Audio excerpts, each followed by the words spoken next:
কর্মব্যস্ত জীবন হোক বা একাকী জীবন, মন ভালো রাখতে বা নিঃসঙ্গ জীবনকে আরও সুন্দর মধুর করে তুলতে একজন কথা বলার মানুষের খুব প্রয়োজন।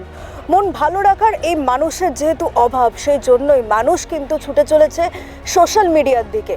আর সেই জন্যই ফেসবুক, ইনস্টাগ্রাম থেকে বেরিয়ে যদি কোনো সোশ্যাল মিডিয়া থেকে থাকে তাহলে সেই ডেটিং অ্যাপ। আর এই ডেটিং অ্যাপে নিজের প্রোফাইল তৈরি করে সঙ্গীর হাতছানিতে বা সঙ্গীর খোঁজে মানুষ প্রতারিত হচ্ছে। আর আমাদের এই প্রতিবেদনেই আমরা দেখাবো যে কিভাবে মানুষ প্রতারিত হচ্ছে এই ডেটিং অ্যাপের মাধ্যমে।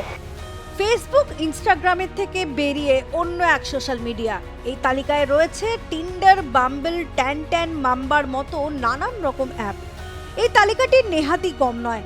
এমনকি এলজিবিটিকিউ কমিউনিটির মানুষদের জন্যও রয়েছে রেনবো লাভ, টাইমি, ডেল্টার মতো ডেটিং অ্যাপ। সমস্ত ডেটিং অ্যাপই বর্তমানে বিপুল জনপ্রিয় হয়েছে। রাইট সোয়াইপের মাধ্যমে পছন্দের মানুষের সঙ্গে পরিচয় হয়ে যাচ্ছে। এর পরের ধাপে ফোন নম্বর আদান প্রদান থেকে দেখা সাক্ষাৎ হওয়া, সবকিছুর মূলেই রয়েছে ডেটিং অ্যাপ।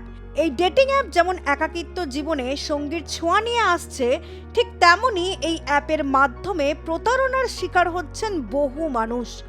গত বছর পূর্ব কলকাতার পাটুলি এলাকায় ডেটিং অ্যাপের ফাঁদে পা দিয়ে অপহরণ হতে হয় এক যুবককে। পরবর্তীকালে পুলিশের হস্তক্ষেপে উদ্ধার করা হয় যুবককে। পাশাপাশি গ্রেফতার করা হয় অভিযুক্ত তরুণী ও তার সঙ্গীকে। নারী কণ্ঠ নকল করে ডেটিং অ্যাপে ফাঁদ পেতে একের পর এক যুবককে প্রতারণা করে এক 22 বছরের যুবক। সেই ঘটনার তদন্তে নেমে নিউটাউন এলাকার রায়গাছি থেকে ওই অভিযুক্ত যুবককে গ্রেফতার করে রাজারহাট থানার পুলিশ। শুধুমাত্র কলকাতায় নয়, অন্যান্য রাজ্যেও ডেটিং অ্যাপের মাধ্যমে প্রতারিত হতে হয়েছে একাধিক যুবক যুবতীকে। কয়েকদিন আগেই দিল্লি পুলিশ 33 বছর বয়সী এক যুবককে গ্রেফতার করে ডেটিং অ্যাপে মহিলাদের ফাঁদে ফেলে আর্থিক প্রতারণা করার অভিযোগে। ডেটিং অ্যাপের ফাঁদে পড়ে ধর্ষিত হতে হয়েছে একাধিক মহিলাকে। হেন ডেটিং অ্যাপের মরীচিকার হাতছানিতে আষ্টে পিষ্টে বাধা পড়েছে বহু মানুষ। তাই ডেটিং অ্যাপে প্রোফাইল তৈরি করার আগে সর্বদা ভেবেচিন্তে সিদ্ধান্ত নেওয়া দরকার। নিঃসঙ্গ জীবনে সঙ্গীর জন্যই কিন্তু মূলত তৈরি করা হয়েছিল এই সমস্ত ডেটিং অ্যাপ। ভালো বন্ধুও পাওয়া যায় এই সমস্ত ডেটিং অ্যাপ থেকে, কিন্তু এর যে নেগেটিভ দিক রয়েছে বা এর যে খারাপ দিক রয়েছে সেটাও কিন্তু ভয়ঙ্কর। আর্থিকভাবে, কখনো মানসিকভাবে বা শারীরিকভাবে বিভিন্ন রকমভাবে মানুষ কিন্তু এর দ্বারা ক্ষতিগ্রস্ত হয়েছে এবং পুলিশ কর্তারাও কিন্তু তেমনটাই মনে করছেন। গোটা পৃথিবী এখন একাকিত্বতে ভুগছে, কারণ মানুষের আগে যে বয়স ছিল সেই বয়সটা ছিল খুব, ধরুন 60-70-এ বৃদ্ধ হয়ে যেত। এখন 80 বছরেও তাকে বৃদ্ধ বলে বলছে না, তারা বলছে এখনও তাদের লাইফ আছে। কিন্তু দেখা যাচ্ছে নানাভাবে এত ছোট ছোট পরিবার হয়ে গেছে, তার ছেলেরা মেয়েরা তাকে দেখতে চায় না, তাদের পরিবার থেকে বিচ্যুত হয়ে গেছে, একাকিত্বে ভুগছে। এই একাকিত্ব ভুগছে দুটো ব্যাপার আছে। একটা হচ্ছে, দেখুন, বয়স হওয়ার সাথে সাথে তার যে সেক্সুয়াল ডিজায়ারনেসটা ওটা হয়তো কমে যাচ্ছে, কিন্তু একাকিত্বটা তো থেকেই যাচ্ছে। অর্থাৎ মানুষ আর একা থাকতে চাইছে না, কার সাথে কথা বলবো, একটা নির্ভরযোগ্য লোক, নির্ভরযোগ্য সাথী, এটা খোঁজার জন্যই তারা কিন্তু নানাভাবে খোঁজে। এটা হচ্ছে এক নম্বর। কিছুটা পজিটিভ সাইড, দেখুন, প্রত্যেকটা জিনিসের যেমন পজিটিভ সাইড আছে আবার নেগেটিভ সাইডও আছে। আর পজিটিভ সাইডটা আরেকটা কি, আরেকটা হচ্ছে দেখা যাচ্ছে যেটা খুব স্পষ্ট করে বলা দরকার, হয়তো তার ওয়াইফ অনেক দিন আগে মারা গেছে, স্ত্রী অনেক দিন আগে মারা গেছে, তার ওয়াইফ হয়তো ক্যান্সারের দুরারোগ্য ব্যাধিতে আক্রান্ত, সে হয়তো তার বডি ওইভাবেই পড়ে আছে, বেঁচে আছে কিন্তু ওইভাবেই পড়ে আছে। অর্থাৎ সে একটা কোনো সঙ্গী পাচ্ছে না, সে কোথাও যেতে পারছে না, কিন্তু তার মনের মধ্যে উদগ্রীব রয়েছে। সেই জন্য তারা একটা সাথী খোঁজার জন্য এই ডেটিং অ্যাপের জন্য তারা নক করে। এবার ডেটিং অ্যাপের একটু যেমন পজিটিভ দিকটা বলছি, পজিটিভ দিক দুটো তিনটে বললাম। একাকিত্ব নাশ করবে। আর দ্বিতীয় যেটা, সেটা হচ্ছে যে যারা সাধারণ মানুষ, যাদের ইন রেসপেক্ট অফ শুধু ওয়াইফ নয়, যদি ধরুন তার হাজব্যান্ড প্রচণ্ড অসুস্থ, সে উঠতে পারছে না, সে ক্যান্সারে রোগাক্রান্ত, সেখানে দুরারোগ্য ব্যাধি, সেখানে মহিলারাও কিন্তু ডেটিংয়ের মধ্যে যাচ্ছে। এটা কিন্তু ভাববেন না শুধু ছেলেরাই ডেটিংয়ের জন্য আসছে, তো দুটোই হতে পারে। এটা পজিটিভ সাইড। একটু নেগেটিভ সাইডটাও একটু বলে দিই। নেগেটিভ সাইডটা হচ্ছে একরকম, সেটা হচ্ছে দেখুন এই ডেটিং অ্যাপের মাধ্যমে অনেক লোক সর্বশান্ত হচ্ছে। কীরকমভাবে সর্বশান্ত হচ্ছে, তারা যখনই অ্যাপের মধ্যে তারা ফোন করছে কিংবা যাচ্ছে, অ্যাপটাকে গ্রহণ করছে, তখন নানা রকম ছবি তাদেরকে দেওয়া হচ্ছে প্রলোভিত করার জন্য। সেই ছবিগুলো খুব ইয়ংস্টারদের ছবি, কিন্তু বাস্তবে সে যখন মিট করছে সেখানে দেখা যাচ্ছে সেই ছবির সাথে কোনো সামঞ্জস্যপূর্ণ নেই।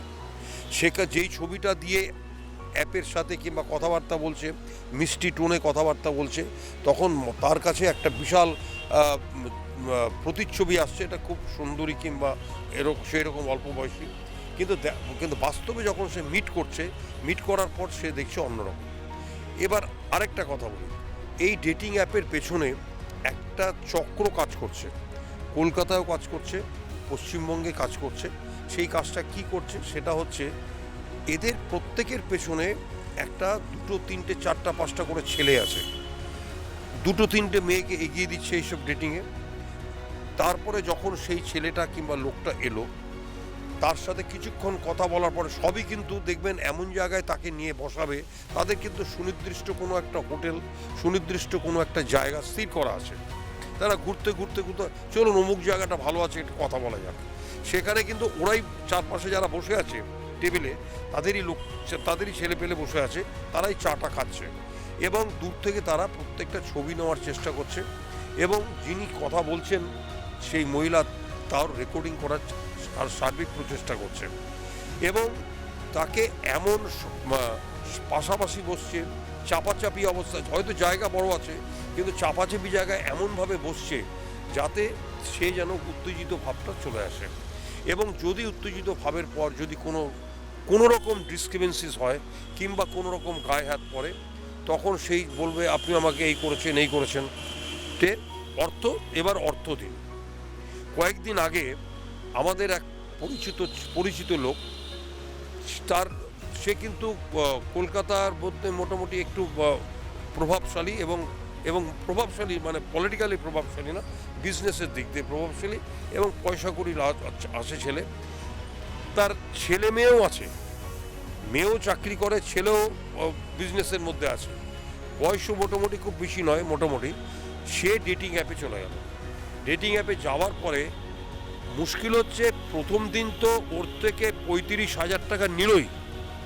নেওয়ার পরে তারপরে সে ওই ফোন নাম্বার ধরে ফোন করে বলছে, আপনি যদি আমার সাথে যোগাযোগ না করেন, কি আপনি যদি আমার সাথে এই টাকাটা এই অ্যাকাউন্টে না পাঠান, তাহলে আমরা থানায় গিয়ে আপনার নামে এফআইআর করব। রাইট? এবং আপনাকে বাড়িতে জানাবো, আপনার বাড়ির অ্যাড্রেস হচ্ছে এটা। সুতরাং জেনে যাচ্ছে।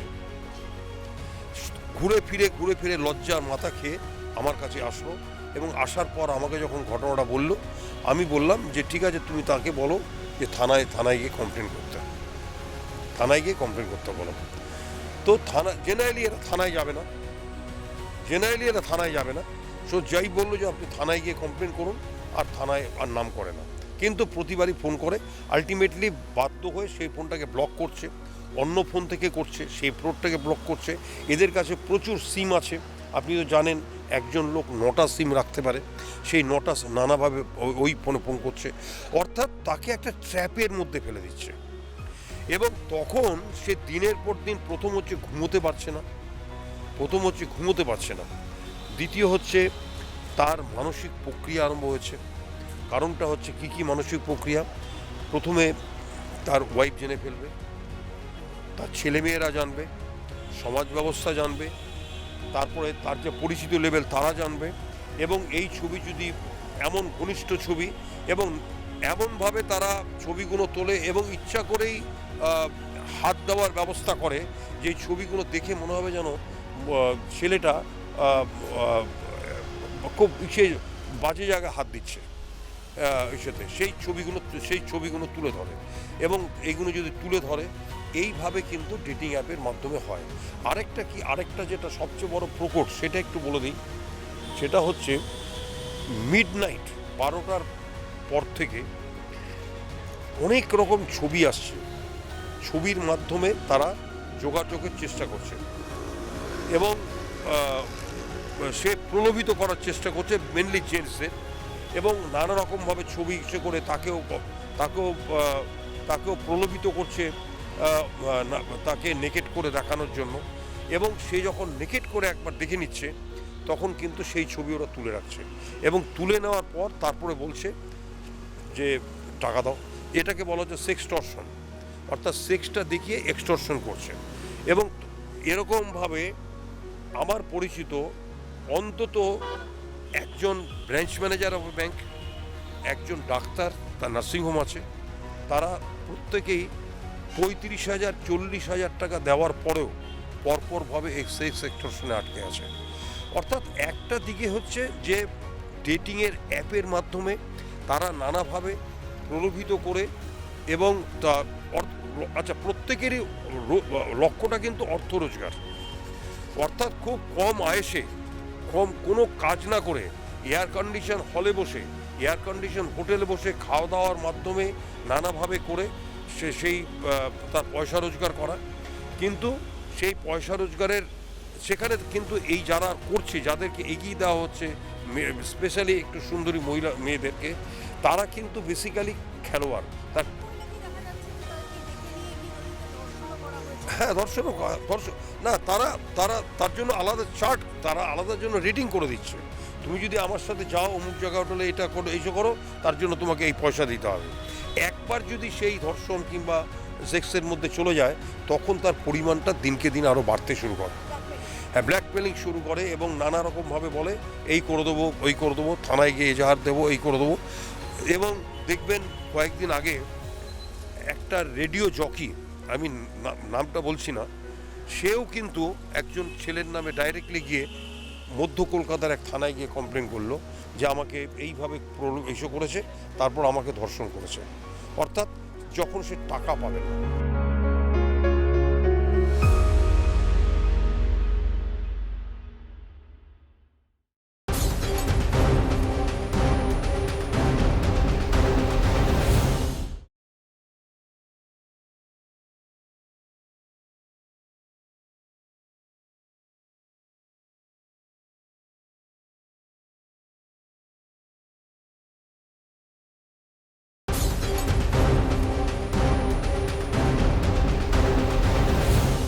ডেটিং অ্যাপের সঙ্গীর হাতছানিতে লুকিয়ে বিপদ, আর এই সঙ্গী আপনাকে বিপদে ফেলতে পারে নানান রকম ভাবে।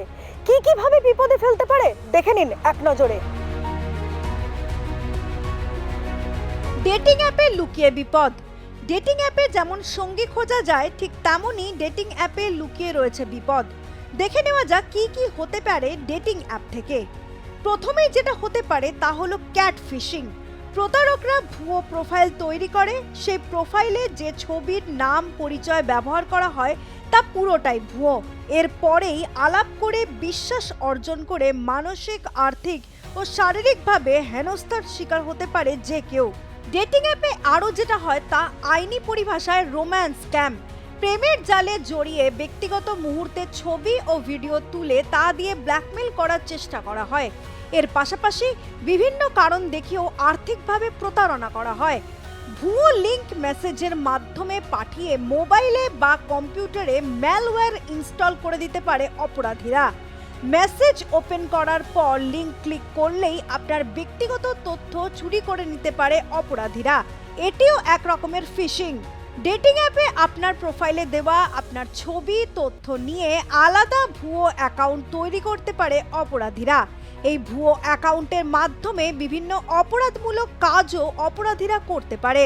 ডেটিং অ্যাপে সম্পর্ক তৈরি করে ব্যক্তিগত তথ্য অর্থাৎ ব্যাংকের খুঁটিনাটি, ক্রেডিট ও ডেবিট কার্ডের যাবতীয় তথ্য অপরাধী আপনার থেকে সংগ্রহ করে তার ডার্ক ওয়েবে চালান করতে পারে। এর ফলে হ্যাকাররা সেই তথ্য কাজে লাগিয়ে বিভিন্ন অপরাধমূলক কাজ করতে পারে। মহিলাদের ক্ষেত্রে ডেটিং অ্যাপে প্রতারিত হওয়ার ঘটনা বহুবার সামনে এসেছে। অ্যাপের মাধ্যমে সম্পর্ক এবং ঘনিষ্ঠতা বাড়িয়ে নির্জন স্থানে ডেকে ধর্ষণের ঘটনাও ঘটেছে। আপনাদের এই চ্যানেলের মাধ্যমে সার্বিকভাবে জনগণকে বলা যে দেখুন, পুলিশ হচ্ছে প্রোটেক্টার্স, পুলিশ হচ্ছে নাগরিক সুরক্ষা দেবে। নাগরিক সুরক্ষার একটা মূল মন্ত্র হচ্ছে আপনাদেরকে সাধারণ নাগরিককে অ্যাওয়ার করে দেওয়া। অ্যাওয়ার যদি করতে হয় তাহলে দুটো তিনটে ব্যাপারে অ্যাওয়ারের পয়েন্টগুলো বলছি। 1 নম্বর হচ্ছে আপনারা অতি অবশ্যই ডেটিং অ্যাপের মধ্যে যাবেন না। নাম্বার 2, কারো প্রলোভনে প্রলোভিত হয়ে কোনো রকমভাবে ডেটিং অ্যাপের মাধ্যমে কলকাতার বাইরে দীঘা কিংবা পুরী কিংবা ডায়মন্ড হারবার কিংবা কাকদ্বীপ কিংবা আশেপাশে সেই সব জায়গায় এখানে যাবেন না। কারণটা হচ্ছে তারা সেই সব হোটেলে রেকর্ড রাখবে, কারণ হোটেলের মধ্যে ছবি আছে, এই সে সিসিটিভি আছে, সেই ছবিতে প্রমাণ করে দেবে যে আপনি সেই দিন অমুক মহিলাকে কিংবা ছেলেকে নিয়ে আপনি গেছিলেন, প্রমাণ করে দেবে। সুতরাং তারা প্রমাণের কেন করতে চাইবে? শুধু অর্থ গ্রাস করার জন্য। সুতরাং সাধারণ মানুষকে অ্যাওয়ার হতে হবে। 3 নম্বর হচ্ছে আপনি তো জানেন না যে আপনি যাকে চয়েস করছেন সঙ্গীকে সে রোগগ্রস্ত কিনা, তার মধ্যে কি কি রোগ আছে, তার মধ্যে কি কি অসুখ আছে, তার মধ্যে কে কি এসটিডি মানে হচ্ছে সেক্সুয়ালি ট্রান্সমিটেড ডিজিজ, এসটিডি। এই ডিজিজগুলো আছে কিনা আপনি তো জানেন না, আপনি তো পুরোপুরি অজানা, আপনি তো তার মুখটা দেখে তার চেহারা দেখে ভুলে যাচ্ছেন সাময়িক ইস্যুতে, কিন্তু আপনি সেই রোগাক্রান্ত লোকের কাছে কিংবা মহিলার কাছে যাচ্ছেন কিনা সে জানে না। সুতরাং এগুলো থেকে বাঁচার উপায় হচ্ছে, এবং সেক্সটর্শনের যখনই দেখবেন এরকম ছবি আপনার টিভিতে আপনার মোবাইলে ভেসে আসছে, অতি অবশ্যই সেটাকে ডিলিট করে দেবেন এবং ওখানে জয়েন করবেন না, এবং তাদের কোনো কথাই শুনবেন না। তারা যা কিছুই বলুক না কেন তাদের কোনো বক্তব্যই শুনবেন না, এবং না শুনে সেটাকে সাথে সাথে ডিলিট করে দেওয়া, কিংবা ওই যখনই ছবিটা দেবে ওটাকে অফ করে দেওয়া, কিংবা সাময়িক আপনার ফোনটাকে একটু কিছুক্ষণের জন্য বন্ধ করে দেওয়া। এবং কোনো রকম রাইটিংয়ে যাবেন না। ওরা কিন্তু বলবে আপনার নাম কি, আপনার এই কোনো রাইটিং মানে হ্যালো, ও বারবারই করে বলবে হ্যালো, বারবারই করে বলবে হ্যালো, আমি এই কোনো রকমভাবে রাইটিংসের মধ্যে যাবেন না। একটা রাইটিংস ইয়েস অর নো কিংবা কিছু যদি লেখেন সেটার নানা রকমভাবে প্রক্রিয়া করে, মূল উদ্দেশ্য হচ্ছে আপনাদের সাধারণ লোক এবং মহিলা সর্বশান্ত করে দেওয়া এবং অর্থ গ্রাস করা এবং নানা রকমভাবে কেসে ফাঁসিয়ে দেওয়া। তো সুতরাং এগুলো থেকে নিবৃত্ত হওয়ার জন্য মানুষকে অনেক সচেতন হতে হবে। এই আপনাদের চ্যানেলের মাধ্যমে এইটুকু বার্তাই আমি বললাম।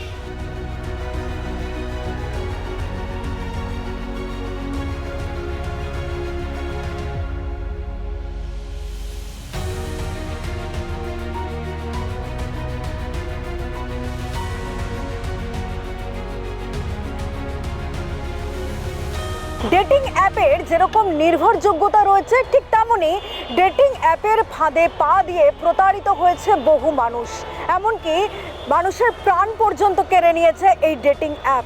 তাই ডেটিং অ্যাপে নিজের অ্যাকাউন্ট করার আগে একবার ভেবে দেখুন যে সেখান থেকে কতটা আপনি সুবিধা পেতে পারেন বা প্রতারকদের হাতে পড়তে পারেন, সবটা ভেবেই ডেটিং অ্যাপে প্রোফাইল করুন। ক্রাইমের এই ধরনের খবর নিয়ে আমি ছিলাম আপনাদের সঙ্গে এই এপিসোডে। আগামী এপিসোডে অপরাধের অন্য কোনো দিক নিয়ে আপনাদের দেখাবো বিশেষ প্রতিবেদন। তাই সঙ্গে থাকুন, দেখতে থাকুন আর প্লাস নিউজ।